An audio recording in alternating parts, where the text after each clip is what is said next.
Welcome back to the lab. Boldness. It's getting warm. It's definitely warming up. It's a good time of the year probably to get one of these things here going. This one needs a little bit of work. Just a little bit. It's 5 minutes work. After lunch, we're going to continue with this forever. So the owner wants to, or probably more to the point, needs to spend a little bit of time and money on the engine bay. There's been some sort of Mount Vesuvius type event over here with brake fluid and things like that, and also over on this side here with battery acid. I'm at a loss for words as to, I don't know how people do this basically. You know, a little bit of care and attention while you're working on the cars and these things don't happen, but who knows. Some, you know, a lot of them, they come from Japan and they were already suffering such debauchery or whatever you want to call it. It is just paint until all the paint is gone and there's bare metal, and then it becomes rust, and then it becomes you can't get a warrant of fitness because your car's rusty. So, and that's basically where that is there. I don't know how this side over here has not turned into a massive ball of rust. That's bare paint, bare steel, as best as I can tell, unless someone's put some black paint on there. But it's not rusty, not really anyway. So we're going to, I bought some paint yesterday. First to pay will be first to play is my rule that I'm going with at the moment. He who pays his bill first will get his car worked on first. So we've got some paint and we're going to crack on with this. Some of it's pretty good. This section in the middle here is actually in remarkably good condition, lack of scratching and all that sort of carry on.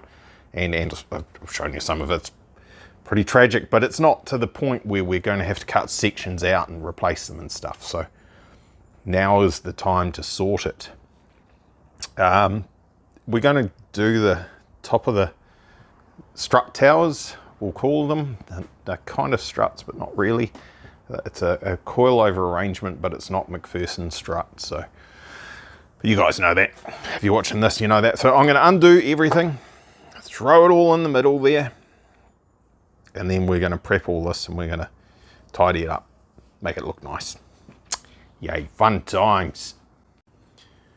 I can't say for sure, but I reckon we just averted a crisis, for a catastrophe for the car. This tape here that's all over the place, really blanking off things. That's okay, you've got to blank stuff off, that's fine. This tape actually encompassed, not that one, the brake vacuum. See the little check valve there? It's the brake vacuum for the vacuum for the booster.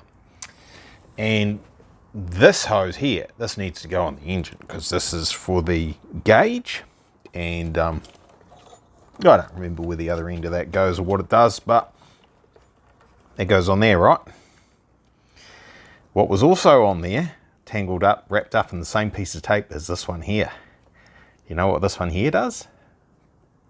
People who've had a lot to do with 300 ZXs probably know. It's the one with the yellow band on there. That's the windscreen washer one. The number of stories I've heard about people that have started these engines up with the windscreen washer hose attached to the vacuum port on the manifold, and kaboom, engine dead. I reckon that's where this one was heading, because these three were all like this. So they were a bit confused about what that one was for. They didn't know to keep that one way, way away from all your engine stuff and things. I better find my cover actually. Oh, yeah, I don't think we need to worry too much about my cover. Looks like there's still a lot to do here, doesn't it?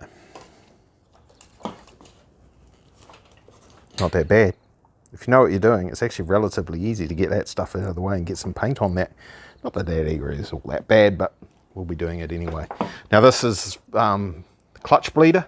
Already discussed this with the owner. That's there to stop. It's a luxury thing. It's to stop chattering of the clutch release bearing on the fingers on the clutch and things like that.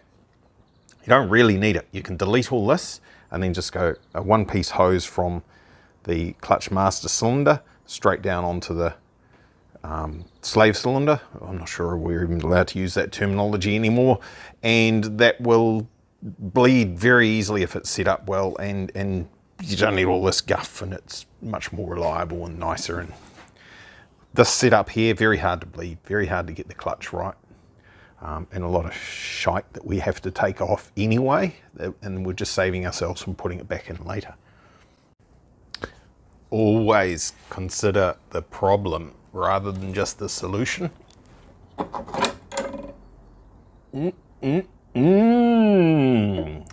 That's where some of this sort of stuff down here is coming from. Brake master cylinder to come out as well. We are getting there. It is after lunch. I'm running out of time for the amount of time that I quoted to do this, but that's getting close to clean, mask, prep, all that sort of outside. A little bit more to go. When I get the engine harness out of the way, chasing the PDM, which has been remounted, and it's in here. Now, that's actually going to be quite difficult to get out by just from the way it's installed. But spot the problem. Ooh, well, your air filter's not very. Oh, it's not attached at all. That's not actually a junk pile. That is stuff that'll go back in, but that won't. Not without some work at least. Now, while we're in here, I was going to bring this up later on, but a surefire way to keep your local 300ZX mechanic employed is to put one of these front mount intercooler setups in there. Why? You say, oh, I'm running on those and it's fine, blah, blah, blah. That is guaranteed to cause temperature issues with your car. Oh no, it won't, blah, blah, blah, all the people's. 100% it will. You're putting a restriction into the airflow that's going through to your radiator for the engine. It's already a small radiator, surface area wise. They're already struggling, and you put that in front of it, it's going to make it worse. Now, look through. Oh, no under tray under there either. So any air that's managed to get, like, you're not going to get a lot through here because the tanks are conveniently placed quite close to there to try and stop all the air flowing through there. Anything that's managed to struggle its way through here, maybe you might get a tiny bit through these holes perhaps, probably not really, there's a bracket behind it, and through this gap here is going to exit underneath because that's the easiest path. And then you got all this added in here to just, like, it's just a struggle. You've just made it hard for the poor thing. So people will argue about it, and I'm sure they will, like, because that's just what people do. But the whole reason why this has got no motor in it is because it overheated, and that's a good way to do it. So plus the combination of the radiator doesn't look to be all that good of a radiator. It's around somewhere, but it's very, very heavy. It's probably quite sludged up. That's where the weights come from. So not a great radiator. The bottom part of the radiator fan shroud is not there. So again, that's another way to try and make them overheat.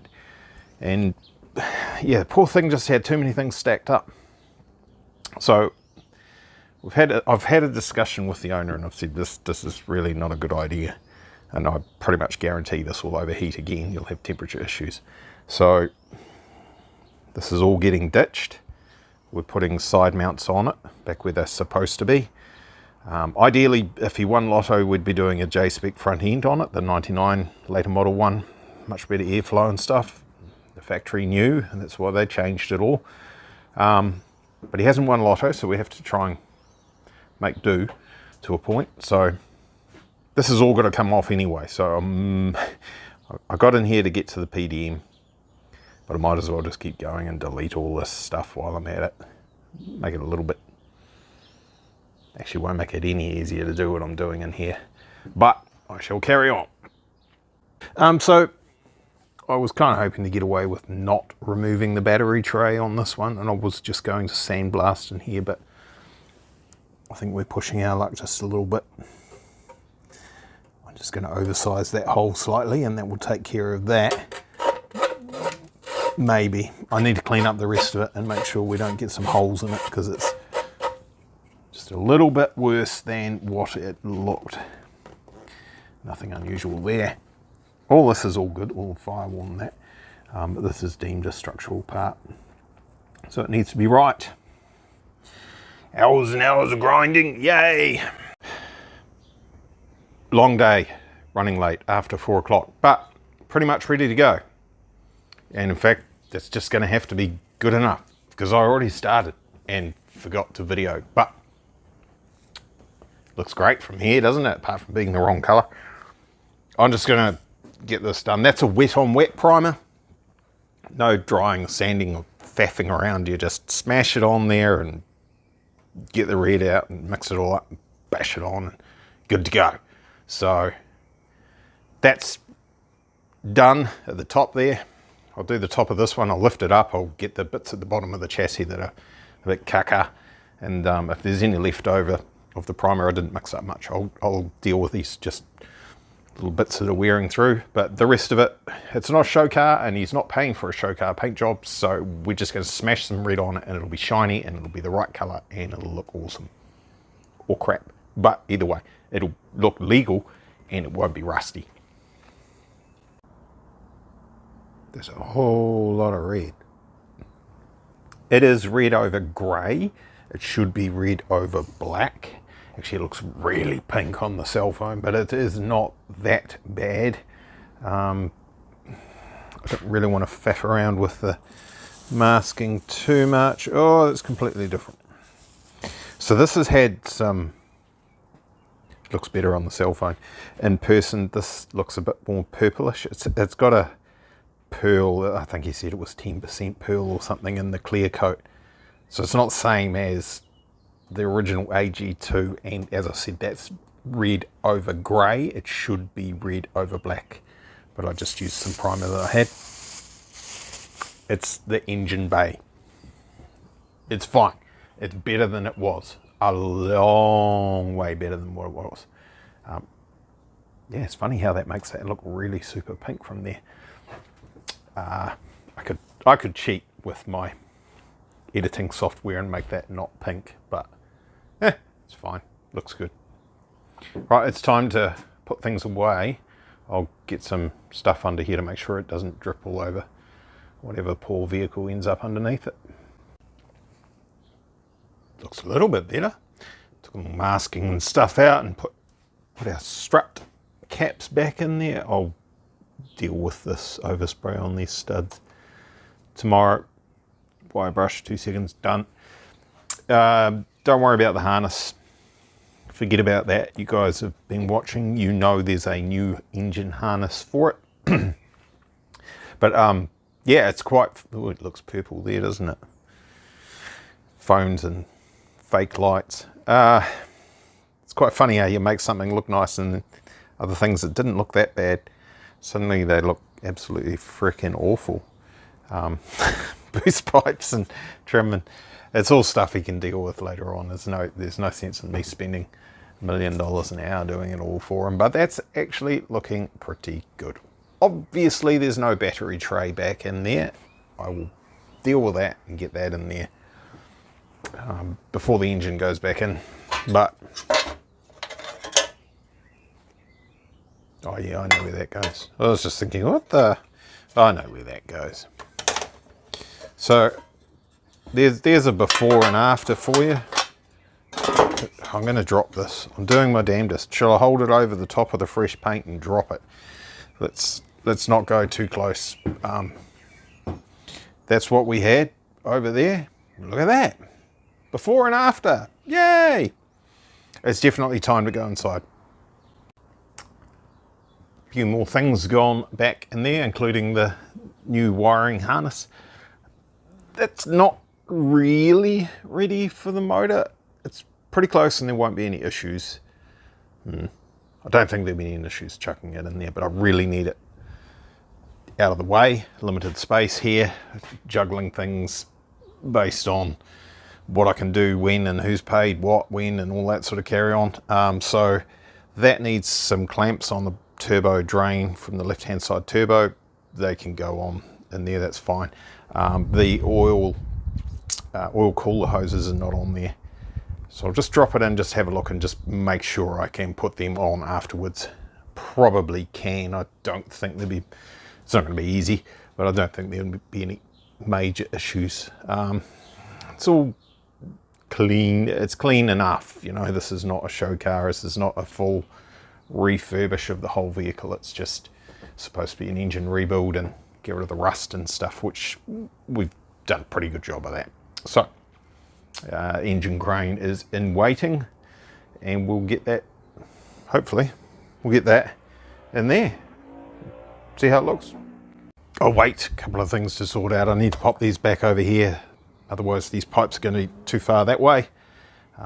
Really not a lot of room in these engine bays, and that'll make it hard to install. I've spent probably the best part of an hour taking all this freaking tape off everything, and it's pointless.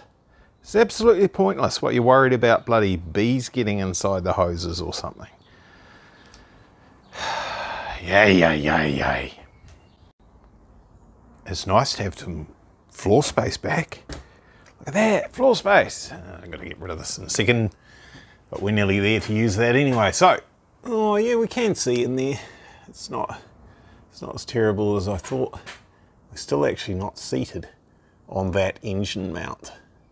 That one doesn't want to go home for some reason. It's very hard to see. You might just see it there. There's a little spigot that pops out of the bottom of the engine mount that is supposed to go in the slot for the engine mount. This side here is good. That's home. And that should look like that. You see the little spigot at the top of the hole there next to the nut, and that's slotted in there quite nicely. To the side, where are we? We're not there yet. It's kind of there, but not quite. You can see that previously, you can see where that nut was in the previous installation. Someone just did the nuts up without making sure the engine was actually correctly orientated in the car. Actually getting quite sick and tired of finding crap like that. It's just basic mechanic skills. It's such a simple thing to not screw up, and I see it all the time. Anyway, hardware missing. This seems to be a theme. Like some of the stuff, they put the bolt back in the hole so that it wouldn't go walkabout, but not that one. That actually belongs to the March, that there, and that's going to come out in a second. But if you take your 300ZX to a workshop, and this is how they take the drive shaft out, panic, take it somewhere else. Like, this is not a terrible idea. Putting the hardware back in the holes, that's all good. Makes it easy to find later on. Separating the drive shaft, that might have been marked, or that might have been just when it was crashing into the body while the car's being pushed around the workshop. And then I'm assuming it probably has damaged that seal.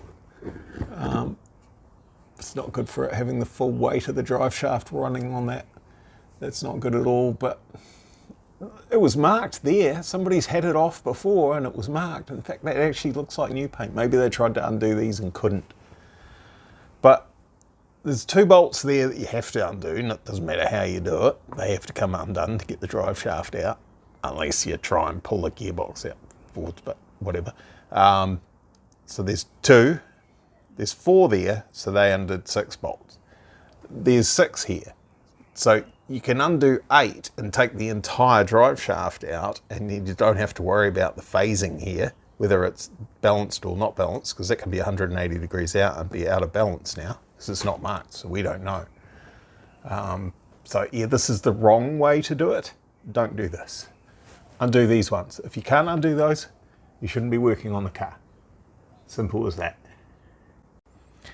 Did I show you that? There's one of those in that hole there.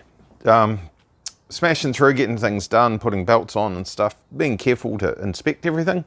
Looks awesome, doesn't it? Yeah, that's great. Yep. No, it's not. No, it's not. It ate a stone at some point, and I know it was a stone because it's still in there. Oh. Focus. It doesn't go there anyway, that goes there. Yeah, it's Friday morning. I knew that wouldn't stay in there. But I had a new belt on the shelf anyway, or on the wall. So belts are done. Started running the harness, routing the harness, putting it where it needs to go. We're going to grind to a halt on this one. There's new intercoolers coming for it, and I can't remember what else, some other stuff. And this is going to take a little while to get here. So I did notice, however, that harness, this plug here is for the injectors.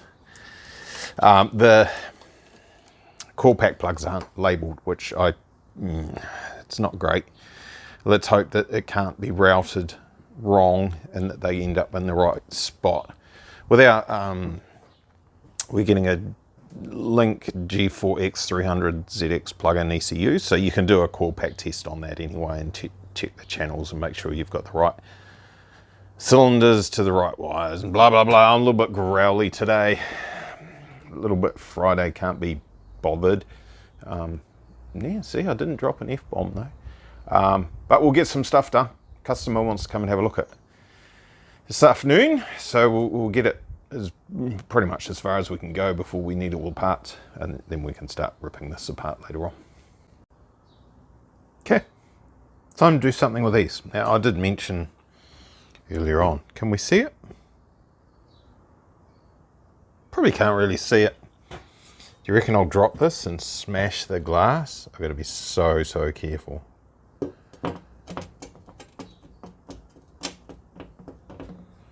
So the glass is a pretty flat thing.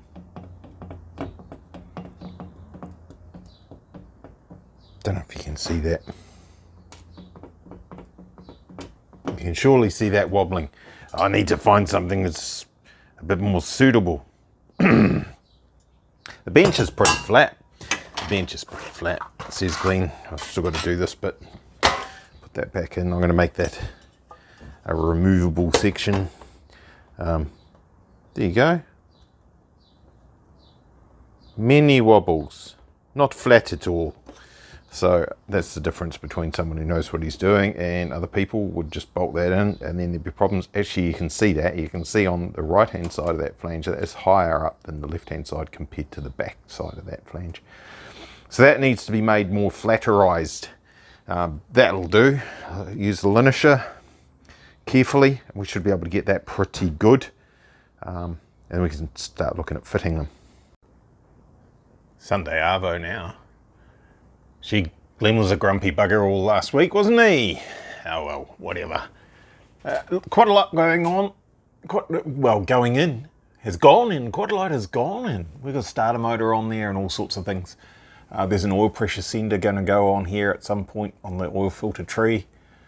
Pressure and temp sender. I may even move this one from the sump plug there because it's kind of low-hanging fruit there.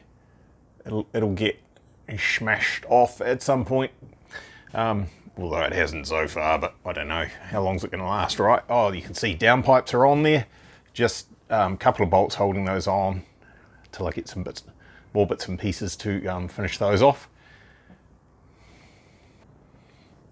Yeah, it's looking pretty good. All right, that'll do.